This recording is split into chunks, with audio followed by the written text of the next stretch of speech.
കുണ്ട്ര മണ്ഡലത്തിൽ കുണ്ട്ര അണ്ടി ആപ്പീസ് ചുമ്മാ അരിയടാളിയാ. അത് വീട്ടിൽ പോയി ചോദിച്ചാൽ മതി.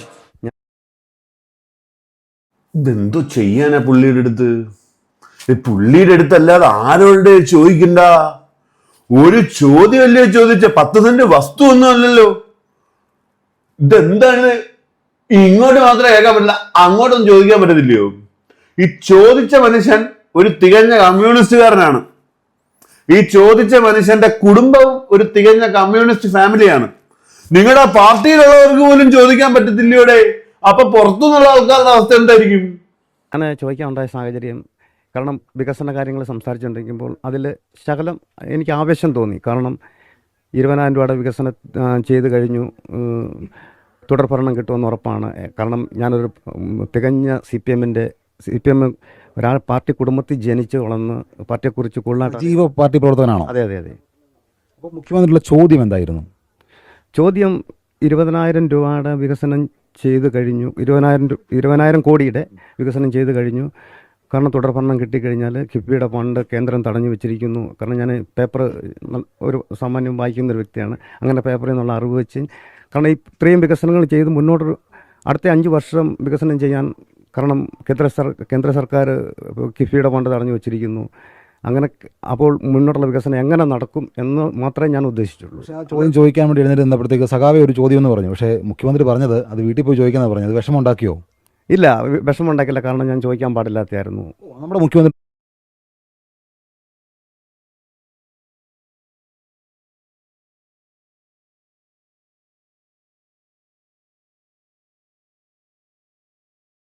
നമുക്ക് ചോദിച്ചുകൂടെ? അല്ല, നമ്മൾ ഓരോ സിറ്റുവേഷൻ മനസ്സിലാക്കണം, സാഹചര്യം മനസ്സിലാക്കണം.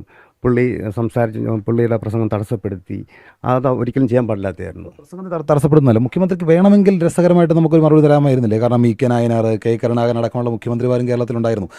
അവരൊക്കെ നമ്മൾ ബഹുമാനിക്കുകയും സ്നേഹിക്കുകയും ചെയ്യുന്ന, ഇപ്പോഴും ആ രീതിയിൽ തന്നെ കാണുന്ന അതുകൊണ്ടൊക്കെ ആയിരിക്കാം. ഇങ്ങോരെങ്ങനെയും ഇറങ്ങിയാൽ മതി എന്നാ. കമ്മ്യൂണിസ്റ്റുകാർക്ക് ജയിച്ചാലും സാരമില്ല, ഇങ്ങോര് മുഖ്യമന്ത്രി ആവല്ലേ ഭഗവാനെ. കുണ്ട്ര മണ്ഡലത്തില് കുണ്ട്രയിൽ എന്തിനാളിയാ പോടാ നീ ചുമ്മാ. ഞാൻ സുധാകരനെ ചെറ്റ എന്ന് വിളിക്കണം നിങ്ങൾ ആഗ്രഹിച്ചിരുന്നു, പക്ഷെ ഞാൻ വിളിച്ചിട്ടില്ല. അതാണ് ഇതിൻ്റെ എല്ലാം ഭാഗം കേട്ടോ. ഞാൻ അദ്ദേഹത്തെക്കുറിച്ച് പറഞ്ഞ എന്താ? ചെറ്റത്തരമാണ്, രാഷ്ട്രീയ ചെറ്റത്തരം. ഈ ചെറ്റത്തരം എന്ന വാക്ക് എപ്പോഴാണ് ഇത്രമാത്രം അശ്ലീലമായി മാറിയത്, അല്ലെങ്കിൽ അൺപാർലമെന്ററി ആയത് എനിക്ക് മനസ്സിലാകുന്നില്ല. ഈ സമയത്ത് പറയാൻ പാടില്ല എന്നറിയാം, ഞാൻ പറയുന്നില്ല. പറഞ്ഞ വലിയ പിണക്കക്കാരനല്ലേ, വലയ്ക്കാൻ നോക്കും നമ്മളെ.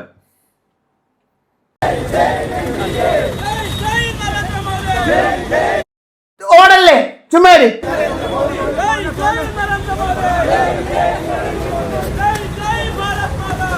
ഓടി നടന്ന് കൈകൊടുത്ത് അഖിൽമാരാർ.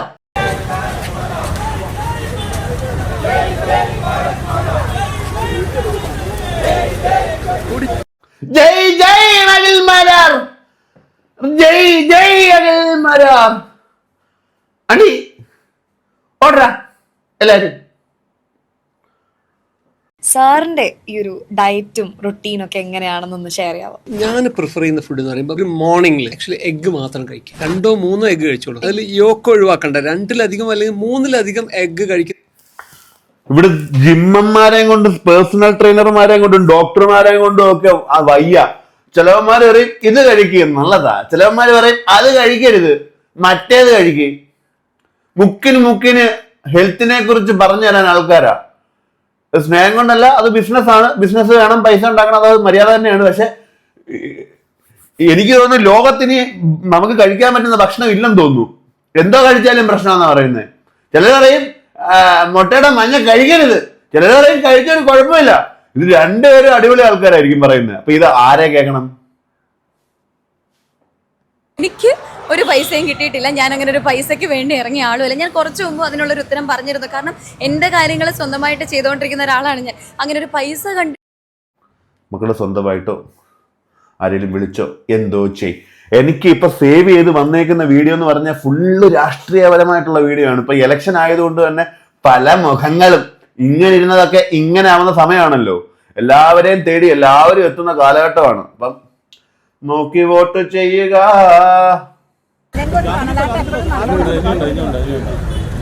അഖിൽമാരുടെ ഭാര്യ ഗാന്ധിജിക്ക് പൂ വിതറിക്കൊണ്ട്.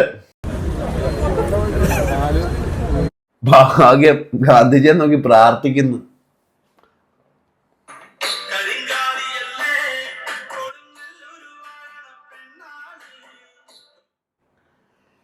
എന്താ മോനെ നിന്റെ പ്രശ്നം? നിന്റെ പുടുക്കെ കയറി ആരെങ്കിലും പിടിച്ച? നീ എന്താ ഇങ്ങനെ ഇരിക്കുന്ന? നീ ഉണ്ടെന്ന് കയ്യറാ.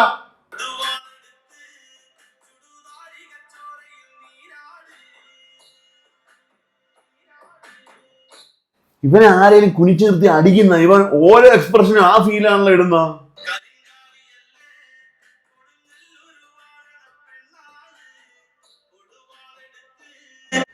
എടാ പോടാ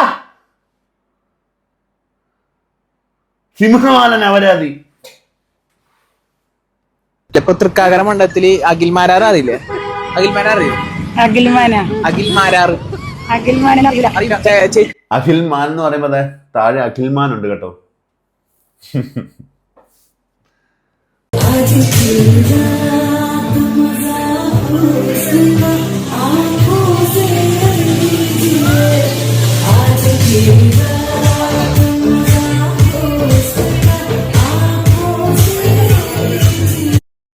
ബാറിലൊക്കെ ഡാൻസ് കളിക്കല്ലേ ചേച്ചി?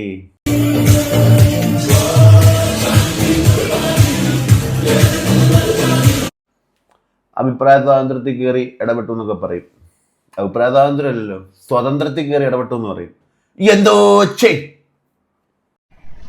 ഇസ്രായേലിൻ നാഥനായി. ഭാഗ്യം, അവൻ ആ പാട്ട് കൃത്യമായിട്ട് അറിയാം. പാടടാ മോനെ, പാട്. ദൈവം അങ്ങനല്ലല്ലോ. ഇസ്രായേലിൻ നാഥനായി തെറ്റുപറ്റാം. എന്തുവാ മൈരേ? ഇന്നലെയും ഇന്നുമെന്നും ജീവിക്കുന്നതിന്റെ ദൈവമേ, അഹപിതാവേ ഞങ്ങളിൽ അവിടത്തെ നാമം വാഴ്ത്തട്ടെ.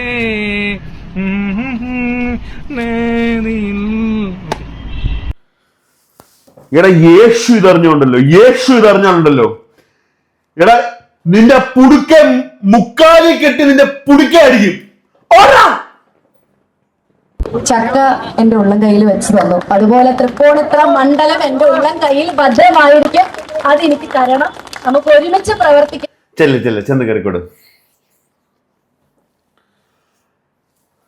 ഓക്കെ, അപ്പൊ മറക്കണ്ട, കുണ്ട്ര മണ്ഡലത്തിൽ. എടാ കുണ്ട്ര മണ്ഡലത്തിൽ എന്താ ആളിയാ പ്രശ്നം? കുണ്ട്ര മണ്ഡലത്തിലെ പ്രശ്നം അറിയാം അല്ലേ?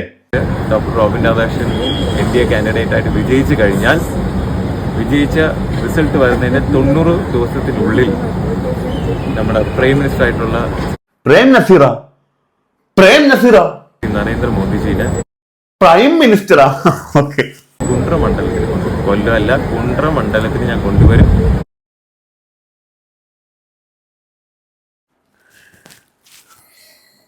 കുണ്ട്ര മണ്ഡലത്തിൽ നരേന്ദ്രമോദിയെ കൊണ്ടുവരുന്നതാണ് പുള്ളി ജയിച്ചു കഴിഞ്ഞാലുള്ള.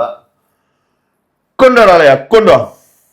പ്രിയമുള്ളവരെ, വള്ളിക്കാവിൽ നടന്ന MLA കപ്പിൽ എന്നെ വല്ലാതെ ആകർഷിച്ചൊരു വ്യക്തിയുണ്ട്, ശംഭു. നിങ്ങളെല്ലാവരും ശംഭു എന്ന ഈ ചെറുപ്പക്കാരനെ ഒന്ന് കാണണം. ഒറ്റ കൈ കൊണ്ട് ബൗണ്ടറികളിലേക്ക് തുടരെ ബാളുകൾ പായിച്ച് തൻ്റെ ടീമിനെ മുന്നിൽ നിന്ന് നയിച്ച് കപ്പടിച്ച ആ മാച്ചിൻ്റെ തന്നെ മാൻ ഓഫ് ദ മാച്ചും മാൻ ഓഫ് ദ സീരീസും ഒക്കെയായി കണ്ടുനിന്ന ഓരോ ക്രിക്കറ്റ് പ്രേമികളുടെയും ഹൃദയത്തിൽ ഇടം പിടിച്ച ശംഭു. തൻ്റെ കുറവിനെ കുറിച്ച് ഓർക്കാതെ സ്വന്തം കഴിവിൽ വിശ്വസിച്ച് കണ്ടിരിക്കുന്നവൻ്റെ ഹൃദയത്തിൽ നിന്ന് ആരവം കൊള്ളിക്കാൻ മാത്രം കെൽപ്പുള്ള ശംഭു നമുക്കെല്ലാവർക്കും മാതൃകയാണ്, പാഠമാണ്. തീർച്ചയായിട്ടും ശംഭുവിനൊരു വലിയ സല്യൂട്ട്. ശംഭു ഇനി ഒരുപാട് ഉയരങ്ങളിൽ ശംഭു എത്തട്ടെ എന്ന് ഞാൻ പ്രാർത്ഥിക്കുന്നു. ഗഹറാവ സോങ്ങിന്റെ മലയാളം വേർഷൻ ഒന്ന് കേട്ടോക്കാം. ഞാൻ എഴുതിയതാണ്, അപ്പൊ ഒന്ന് കേട്ടോക്കാം. നിന്നിഴൽ തഴുകിയതനുരാഗമായി വരും കനവുകളിലെ തൂതുപോലവൾ മാലാകയോ. പോടാ, പോയി വല്ല സ്റ്റുഡിയോയിലും പോയി പാട്. എന്ത് ഗംഭീരമായിട്ടാണ് നീ ആ ഒരു വരികൾ നീ സെറ്റ് ചെയ്തേക്കുന്ന മുത്തേ.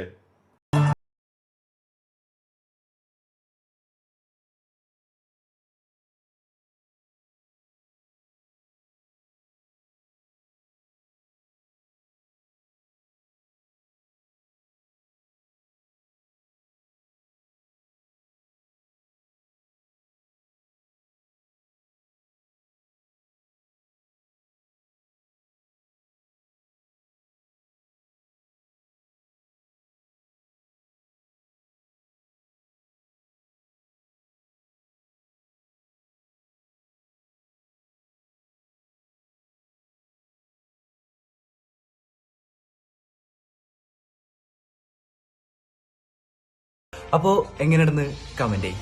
ഗംഭീരമായിട്ടുണ്ട് മുത്തേ, ഗംഭീരമായിട്ടുണ്ട്. ഇല്ല തന്തയില്ലാത്തവൻ പാടി.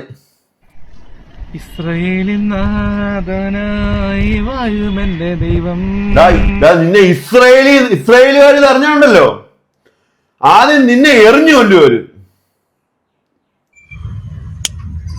ഞങ്ങളൊക്കെ മോശമായിട്ട് വിടണ അവർക്ക് പണി തുടങ്ങി മക്കളെ.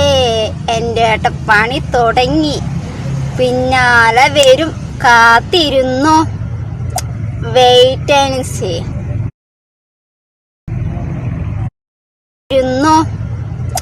Wait and see.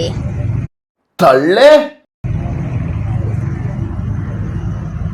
അതെന്താ ചേച്ചി നോക്കി പേടിപ്പിക്കുന്ന? കണ്ണിക്കുത്തും ഞാൻ. വേണ്ട, യാട്ടം വന്നാലാ. അപ്പൊ ഇതൊക്കെയാണ്. എയർ ഫ്രയറിൽ എന്തുണ്ടാക്കി കഴിച്ചാലും ക്യാൻസർ വരും ഇല്ല? എയർ ഫ്രയറിനകത്ത് അപ്പം എയർ ഫ്രയർ മേടിച്ചാൽ വെറുതെ ആയോ? ക്യാൻസർ വരുമോ? ചാവോ നമ്മള്? ഇതൊക്കെയാണ് ചർച്ച ചെയ്യാനായിട്ടുള്ളത്. വേറെ ചർച്ചാ വിഷയങ്ങളൊന്നുമില്ല. യാഹവിലെ പല അൽഹംദുലില്ലാ 10 മിനിറ്റ് കൂടുതൽ പോയിട്ടുണ്ട്. കാശ് കാണുമ്പോഴും പലർക്കും ഇതിലോട്ട് നല്ല നോട്ടം വരുമെന്ന് എനിക്കറിയാം. നിന്റെ കയ്യിലിരിക്കുന്ന പൂരാനിട്ട് ഞങ്ങൾക്ക് എന്തോ തോന്നാ പോടാർക്ക നോട്ടം വരലൊന്നും കാര്യമില്ല. ഞാൻ നടുപിടിച്ച് പണിയെടുത്തുണ്ടാക്കിയ കാശാണ് ഇതൊന്നും. അതെന്താ നീ കുനിഞ്ഞു കൊടുത്തു നടുപിടിക്കാൻ? കാട്ടിക്കളയാനായിട്ട് ഇനി എന്റെ കയ്യിലില്ലേ. ഇത്രയും കാലം ഞാൻ കുറെ സ്ഥലങ്ങളിലോട്ട് ഇതിങ്ങനെ ഇറക്കിയിട്ടുണ്ടായിരുന്നു, മായ്ച്ചു കളഞ്ഞിട്ടുണ്ടായിരുന്നു. അതൊക്കെ വിഴുങ്ങിയിട്ടും എന്റെ കയ്യിൽ പലരും നല്ല നന്ദികേട് കാണിച്ചിട്ടുണ്ടായിരുന്നു. എന്റെ അധ്വാനത്തിൽ എന്റെ ജീവിതം കെട്ടിപ്പടുക്കണം എന്നുള്ള രീതിയിൽ തന്നെ വന്നിട്ടുള്ളതുകൊണ്ട് ഇപ്പോഴും എനിക്ക് പറയാൻ പറ്റും, എന്നെ പെറ്റിട്ടു എന്നതിന്റെ പേരിൽ ആർക്കും കൂടുതൽ എന്തിക്കെന്ന് ഡിമാൻഡ് ചെയ്യാനുള്ള അർഹതയില്ല എന്നുള്ളത്. കാരണം എന്ന് വെച്ചാൽ അച്ഛൻ ഇട്ടേച്ച് പോയപ്പോ തൊട്ട് ബാക്കിയുള്ളവരെ നോക്കിയ ഞാനാണ്, എന്നെ നോക്കിയത് അവരാണെന്നല്ല, അവരെ നോക്കിയ ഞാനാണെന്നുള്ളതാണ് ഇതിന്റെ റിയാലിറ്റി. അത് എനിക്കറിയാം, തിന്നവർക്ക് അറിയത്തില്ലേലും എനിക്ക് നല്ല ബോധ്യമുണ്ട്. ഇത്രയും കാലം ഒരു 6 വർഷം ഞാൻ അവരെ പോറ്റി. അതായത് എന്റെ അമ്മയെ മാത്രമല്ല, എന്റെ സഹോദരിയായിട്ട് പിറന്നുപോയി എന്നതിന്റെ പേരിൽ ഞാൻ പോറ്റിക്കൊണ്ടിരുന്ന അനിയത്തിക്ക് പോലും ഇപ്പോഴും ലക്ഷങ്ങളിലാണെന്ന് പറയുമ്പോഴത്തേക്കും അത് കൊടുക്കാൻ എനിക്ക് കിട്ടൂല. കാരണം അച്ഛൻ്റെ കയ്യിൽ നിന്ന് അമ്മയ്ക്ക് വീടും സ്ഥലവും കാശും എന്റെ സമ്പാദ്യവും ഒക്കെ ഞാൻ കൊടുത്ത് അനിയത്തിക്ക് സ്വർണമൊക്കെ വാങ്ങിച്ചു കൊടുത്തതാണ്. പക്ഷെ ഇനി എന്റെ കയ്യിൽ അങ്ങോട്ട് കൊടുക്കാനായിട്ട് ഒന്നുമില്ല, ഒന്നും കൊടുക്കാനുമില്ല. പിന്നെ നാണം ഉണ്ടായിരുന്നെങ്കിൽ ഇപ്പോഴും അവര് എന്റെ ഭാര്യയുടെ പയ്യൻ ഇപ്പൊ നന്നായി എന്നൊക്കെയാ പറയുന്നത്. അവൻ ചെയ്തു പോയ തെറ്റുകൾക്കൊക്കെ അവൻ പ്രായച്ചിത്തം എന്ന പോലെ വല്ലാത്തൊരവസ്ഥയിലൂടെ കടന്നു പോകുന്നതെന്നുള്ള ഒരു റിപ്പോർട്ട് നമുക്ക് ഇപ്പൊ കിട്ടുന്നത്. അതുകൊണ്ട് അവനെ അധികം വേറെ ഒന്നും പറയാനില്ല. അവന് തിരിച്ചറിവ് കിട്ടട്ടെ. കുറ്റം പറയുന്നത് ആരായാലും അച്ഛനും അമ്മയും ഒക്കെ അല്ലേ, പോട്ടെ, സാരമില്ല. ഗ്യാസ് ഇല്ല എന്ന് പറയുമ്പോൾ ഗ്യാസ് പോലും ഇല്ലാതെ പുല്ലുകണ്ടം ശ്രീ ധർമ്മശാസ്ത്ര ക്ഷേത്രത്തിലെ നിവേദ്യം തയ്യാറാകുന്ന കാഴ്ചയാണ് നിങ്ങൾ കാണുന്നത്. ഇതാ കിടക്കുന്നു, ഗ്യാസിന്റെ റെഗുലേറ്റർ ഊരിയിട്ടിരിക്കുന്നു, ഗ്യാസ് കുറ്റി ഇവിടെ വെച്ചിരിക്കുന്നു. ഇതാ ഈ പൈപ്പാണ് പോകുന്നത്.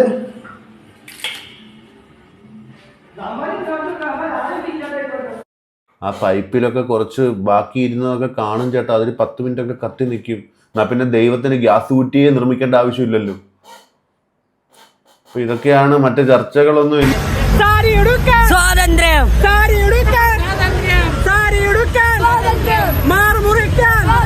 മാറ് മുറിക്കാനാ? ശൂർപ്പണകയാ നിങ്ങള്?